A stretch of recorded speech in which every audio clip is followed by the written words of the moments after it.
Welcome everyone to another Zenless guide, and this time around I'm gonna cover all the things you need to know when it comes to Rina and how to best build her. Let's keep this intro short and talk about how to play this legitimately incredible support. So Rina's kit is actually very simple but still very effective. Whenever Rina performs a specific set of attacks, namely her basic attack, special attack, and EX special attack, doing so will grant her entire team a pen ratio buff, based upon her own amount of pen ratio.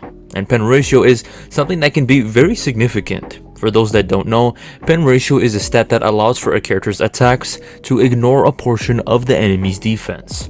This can be an exceptional stat to use, especially in the endgame, since the bosses and enemies you'll be going up against will have tons of defense, so shredding it will net you a nice damage increase. Pen ratio is also a great stat to really have on any damage dealing unit, but especially on your DPSs. As such, Rina is wanted and applicable in all kinds of different teams and elements. The only downside to Rina is that her pen ratio buff doesn't last for very long. You can keep track of how long it'll last by looking at the icon below your character's health bar. Whenever it disappears, you'll have to switch back to Rina and reapply it through the different attacks we mentioned. And the best of these attacks is actually Rina's EX special attack, as when you perform it, a quick assist can be performed, which is a great way to immediately make use of the buff and to deal the most damage. To make the most out of this mechanic, be sure to place your DPS after Rina. Concerning her additional ability, it will increase the duration of the shock reaction by 3 seconds, and then when enemies are shocked, Rina's whole party will gain a 10% electric damage bonus. For non-electric teams, this of course won't be used and is basically useless, but for electric teams, this is actually something really significant. This passive alone makes her an amazing support to be played in electric teams. With her, you'll deal higher damage, and the increased shock of this ability has great synergies with other electric units and electric sets. Because of this, when it comes to electric teams, she's basically a must-pull. Now moving on to her level up priorities, first level her core skills to the max, but when it comes to her abilities, first prioritize her EX special attack, since this is the best and most frequent way you will be initiating the pen ratio buff. Next to this, level Rina's chain attacks. Now while this isn't related to the pen ratio buff we went over, you will still be using this attack a lot, so it is best that you level it up, and it will also deal a nice amount of damage if you level it.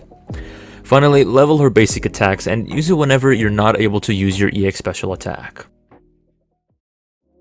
So when it comes to Rina's w-egines, she unfortunately doesn't have that many options. There's only a handful of good w-egines that actually cater to her playstyle, but this isn't too big of a deal given that Rina's a support, so her damage isn't important and you really just want to use any engine that buffs your teams or gives a pen ratio buff.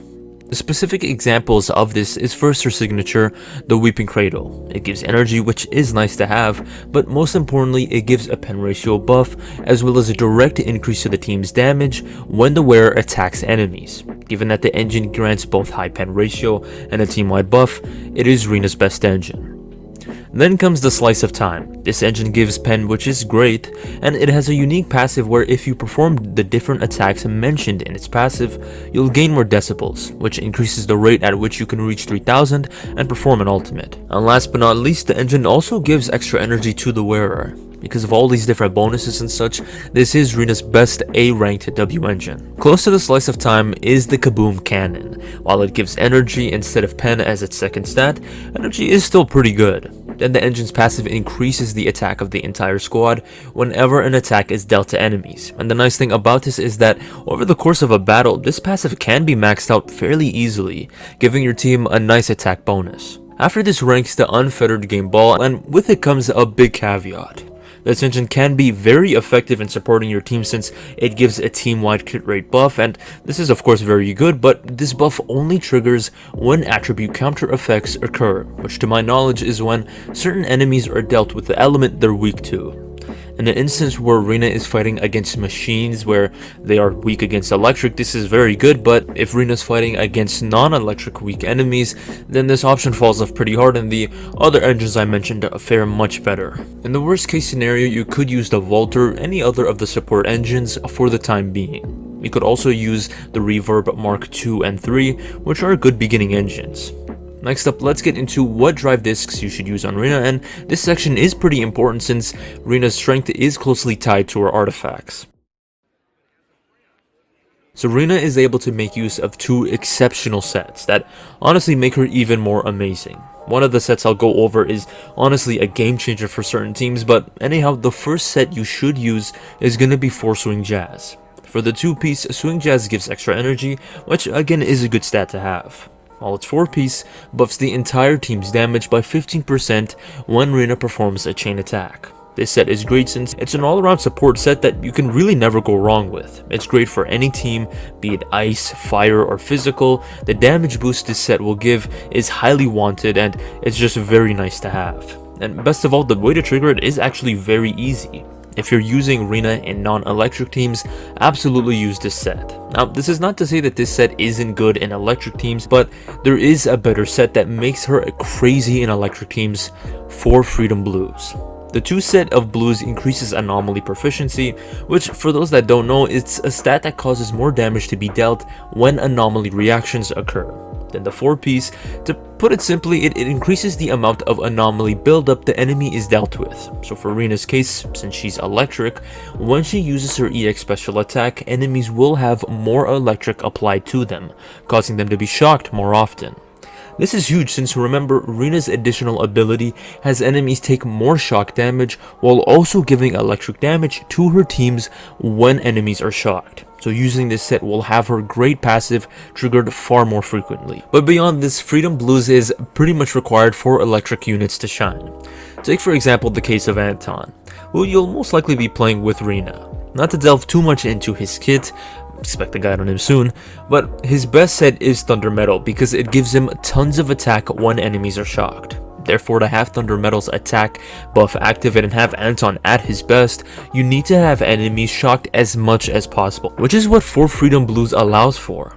Thus, if you're using electric teams with Rina, this is the set you should equip. The only time you shouldn't use this set is if another electric unit is already using this set, like Grace for instance. For the 2 pieces, I highly recommend that you use Puffer Electro.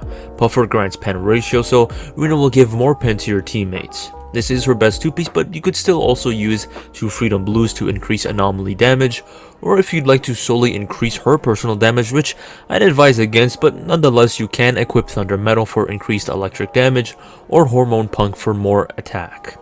As for the main stats of Rina's drive discs, for the 4th, use either Anomaly Proficiency or go for attack. On the 5th, use pen ratio. And now for the 6th, use Anomaly Mastery, which will cause enemies to take more electric from Rina's attacks, meaning that they become shocked more often. This is what I recommend in electric teams, but for non-electric teams, use energy regen or attack. Again, I'd recommend against attack, since again she's not really meant for damage. For substats, aim for attack and anomaly proficiency. Now let's talk about Rina's Mindscapes and which of hers are her best, and the ones you should aim for. Hands down, her best Mindscape is her first one. It'll increase the time that her little robots are on the field, which make playing her far less of a headache. Her buffs will last so much longer, you don't have to worry about constantly switching back to her and reapplying her pen ratio buff. And then on top of this, her pen ratio buff will also be increased by a considerable amount. Next comes her 4th Mindscape. This Mindscape grants the entire team increased electric damage, which will net you a nice damage increase. Of course, this Mindscape is mostly locked to when you're using her in electric teams, but again, since Rina fares so well in electric teams, this Mindscape will be very handy. Now let's get into some great teams to play Rina in, and the first one is going to be a team with Rina and Anton. As I mentioned in the past, these two are exceptional since they cater towards each other perfectly and synergize so well. Rina is so amazing for Anton since with her, he basically becomes an S tier character. To put it quickly, because of Rina, enemies will become shocked more often, and this will cause Anton to gain a huge amount of buffs, be it from Rina or his own drive disc set. Also, we have to remember that with Rina, Anton will be getting a pen ratio buff, which is actually huge in terms of his damage. He'll also have his own additional ability triggered, which furthers shocked damage and buffs that come from shock, so it's overall just amazing. For the 3rd slot, it is a flex spot. You can really use anyone, be it Grace for even more shocks, or you can use a stunner like Lycon or Chingyi. And for the 2nd team, it's gonna be the Victoria Housekeeping team. Normally, Sukaku is played in this team instead of Rina for Sukaku's attack buffs and various improvements to ice damage. But while this trio is actually very good, Ellen is still an exceptional support to have because of the pen ratio buff she'll give to Ellen, of which Ellen most likely won't have much of.